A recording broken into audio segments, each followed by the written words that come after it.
Sometimes an author's personal life has a profound impact on their writing, and this is very much the case for Mary Shelley. I didn't do any thorough research on her life until after I actually read Frankenstein, but after doing the thorough research, I can understand the many influences her personal life had on this book, which is why I wanted to start this episode talking more about her rather than the book Frankenstein itself.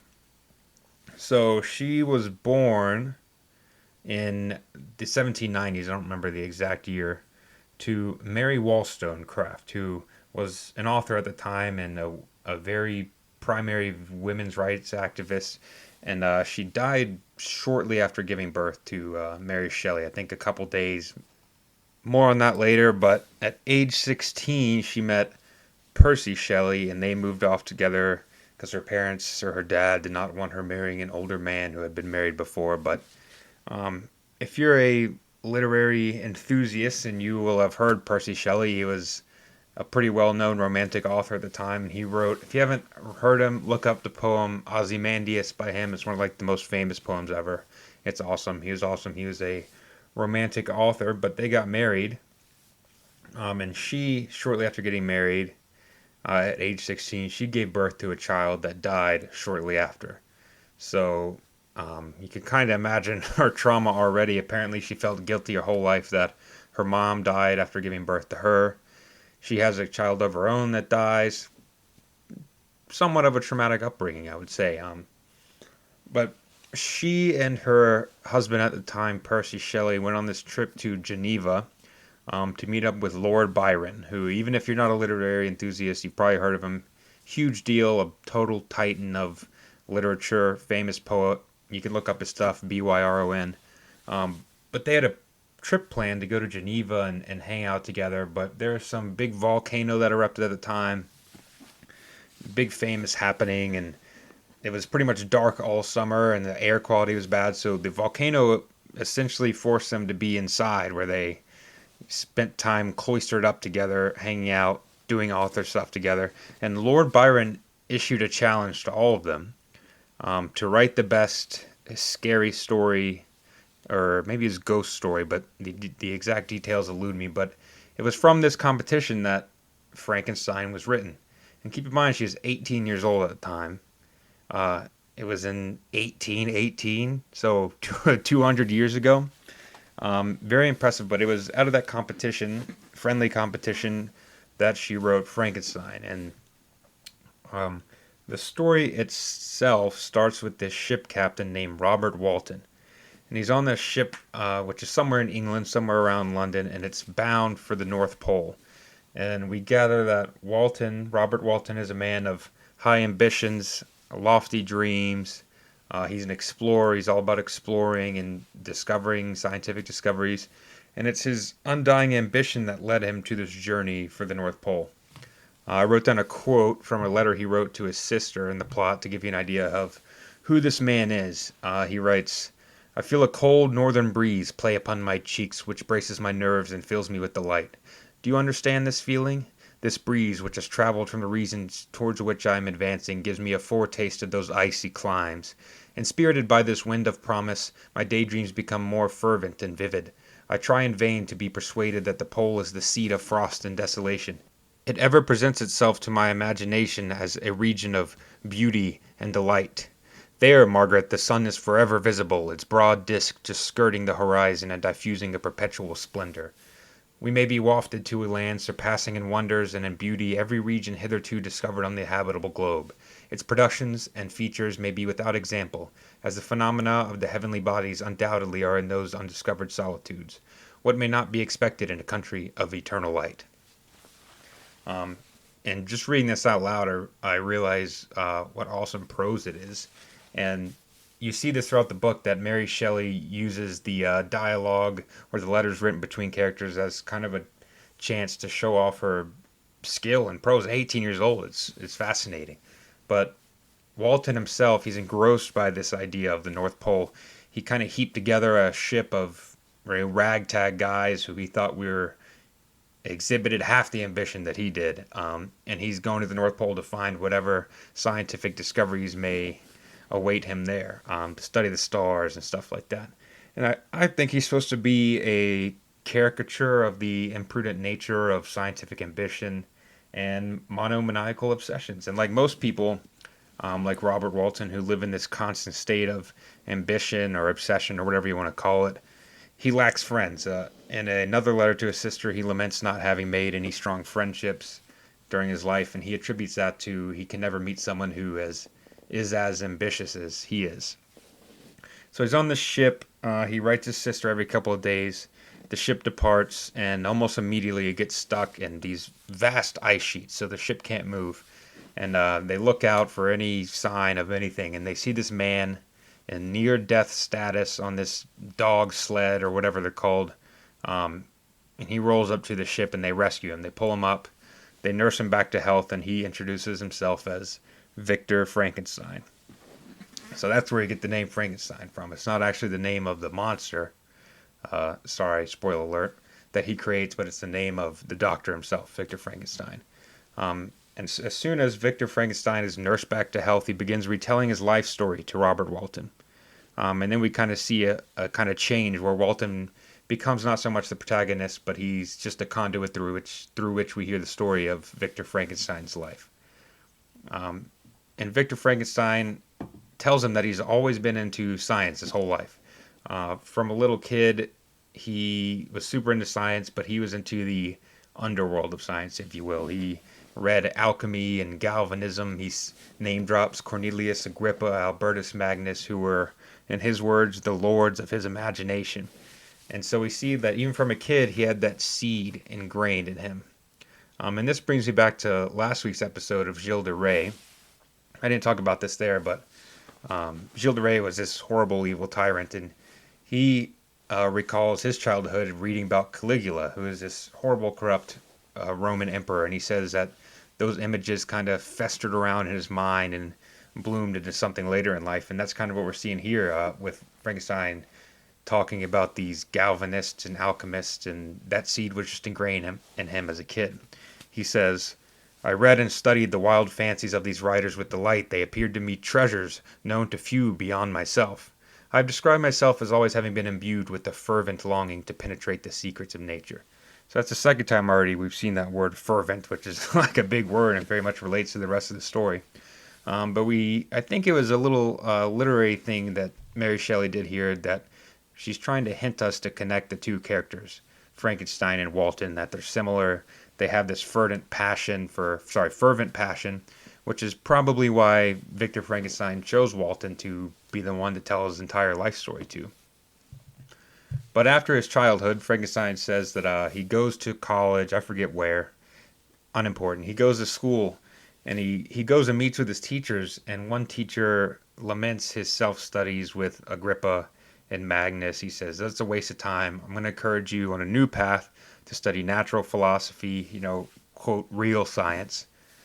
But the seed that Victor had once planted was already beginning to germinate, and he turned back to alchemy and galvanization and ultimately decided that he found a way to extend beyond the natural cycle of life and kind of discover the purpose of life, if you will, and so began his huge project. So he locks himself up for months in his apartment room.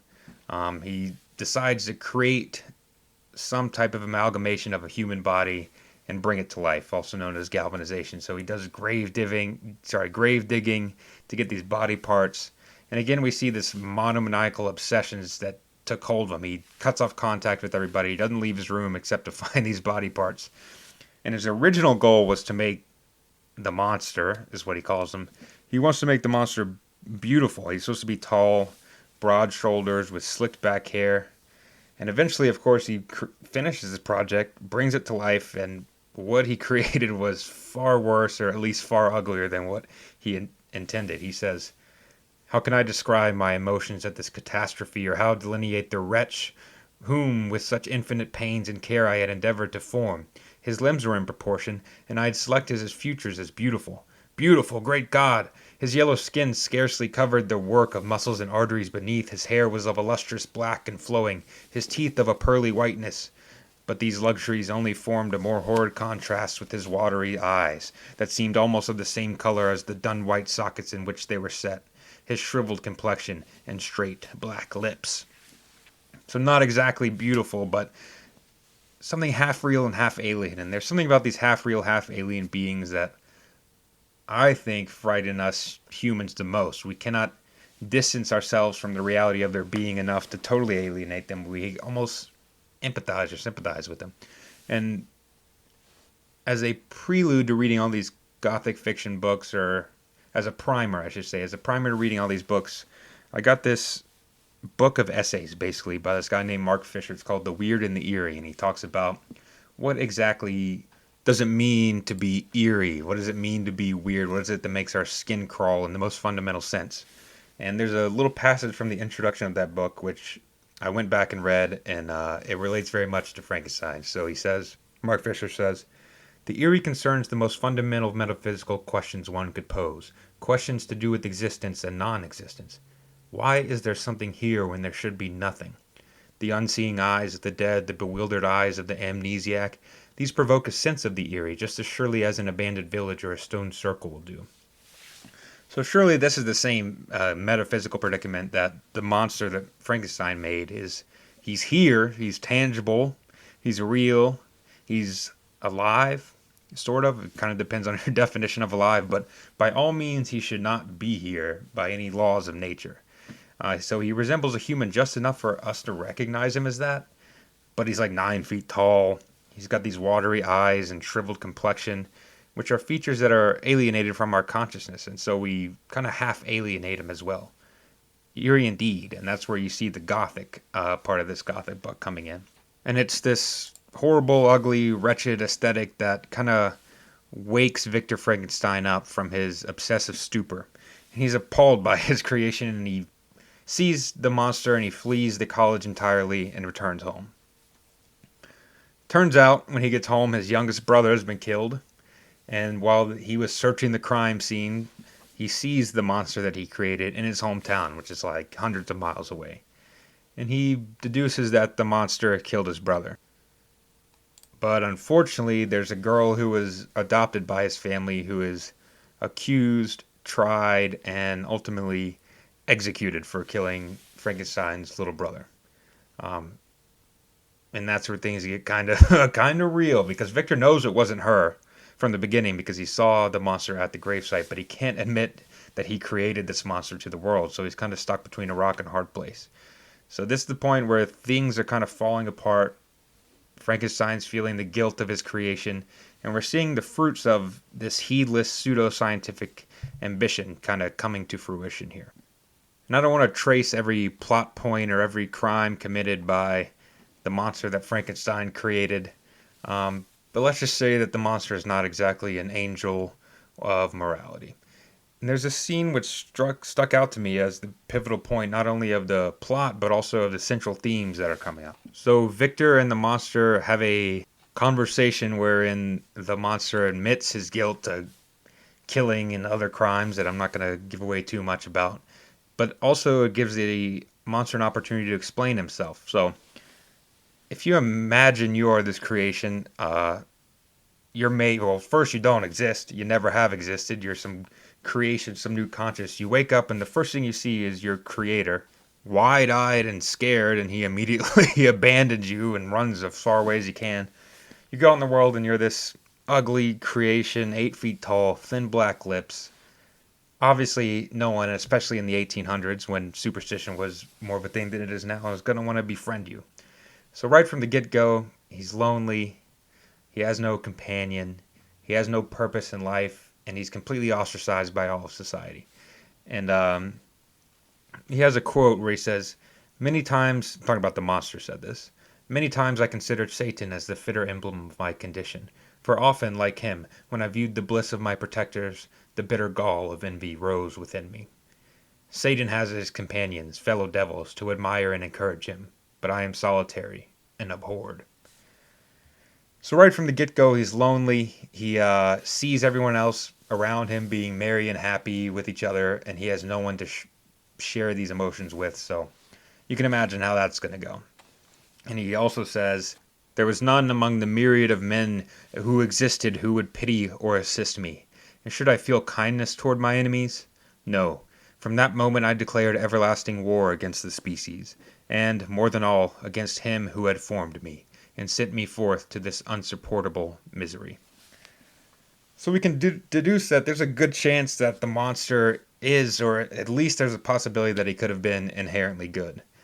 So just as the seed of this pseudo-scientific ambition had been placed in Victor, and that turned into a catalyst of invention, we had the seed of loneliness planted in the monster literally from the literal second he was born, which germinates and is a catalyst for murder and evil. But in the end, it's all these murders and crimes he does. They're only a desperate attempt for attention and a companion, and that's why he asks Victor. He says, "Can I have a female companion so I can? That's all I need in life, and I'll quit all this bad stuff." So Victor denies the request, which as you can imagine, only led to more evil things happening. And this is where I will take a break to explain my drink of the week. Um, and this is a perfect drink because it's called Arrogant Bastard Ale. So as soon as I saw this, I was like, okay, perfect. That's basically Victor Frankenstein. The monster is doing these bad things. He says, all you got to do is make another one of me. I'll stop. And he says, no, no, no. I'm sure there's some level of guilt playing there against Victor. But at the end, he's an arrogant bastard who brings to fruition evil doings.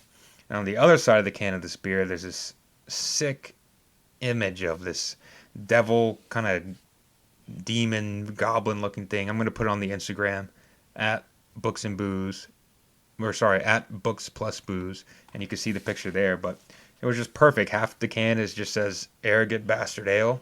The other half is this horrible monster looking thing. So I thought it was perfect, and it's also black and red. It's an awesome aesthetic. So when I talked earlier about the pivotal moment, I meant that the monster and Victor kind of switched places for me. Who was good, who was evil, and who was the monster, quote unquote, after all. And at the end, I'm not going to tell you what happens at the very end, but we kind of question, like, who is the monster after all? I mean, we have this creation who's doing evil things, but why is it? And could Frankenstein have stopped that? And to me, the answer is, I mean, yes, obviously.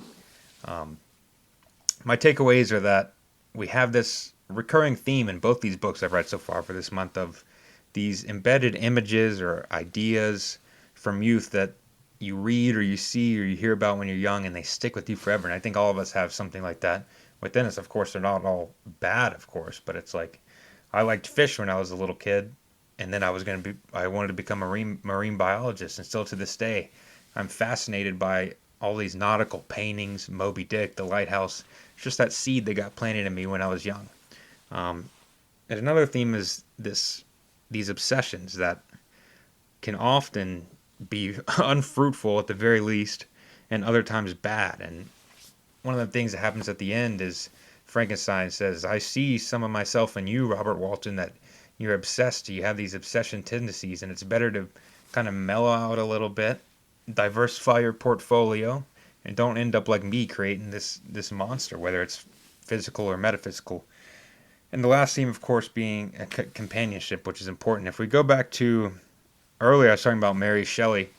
We see the effects in some way or another of her traumatic birth, which she said haunted her, and her child birthing herself. And I'm not sure if she ever directly said anything about how that relates to the characters of Frankenstein, but certainly Victor Frankenstein making this monster and it turning back on. We see these kind of personae, demonic personae of giving birth to a child and it being haunting and that kind of stuff. I can't exactly put my finger on it, but we can see how her life events affected her in a way that she creates it. She kind of projects it onto this book and makes, a masterpiece, I think. And there's also romantic themes. So she hung out in a circle of famous romanticism authors, and you can see these themes that are prevalent in romanticism coming through. You have these kind of a more cautionary approach to science, not necessarily anti-science, but we see in both Frankenstein and Walton, they're science. We have to heedless approach to science, and we see what happens there. In all the pivotal moments of the book, there's these beautiful landscapes, harkening back to nature and all of its perfections. And also, she brings up the question of the inherent nature of man, or rather the inherent nature of monster, sans society. It's an awesome book, and not to mention it's pretty short. So if you want to read it in the matter of a week, or probably even in a couple of days or one day, to get you in the mood for Halloween, it's totally doable. So that's Frankenstein. If my out of five, 4.1. Very, very cool plot. Her prose come through. It's very cool. Next episode, The Strange Case of Jekyll and Hyde. A tune for your time. You ain't got time to tell me how you feel. By this time tomorrow I'll be out of Bakersfield. Just like that horse steady running down the track. You know I won't be coming back. I keep it moving down 75, just like I've been doing for my entire life. And if I ain't gonna have to give my baby some, you know that woman, she ain't done.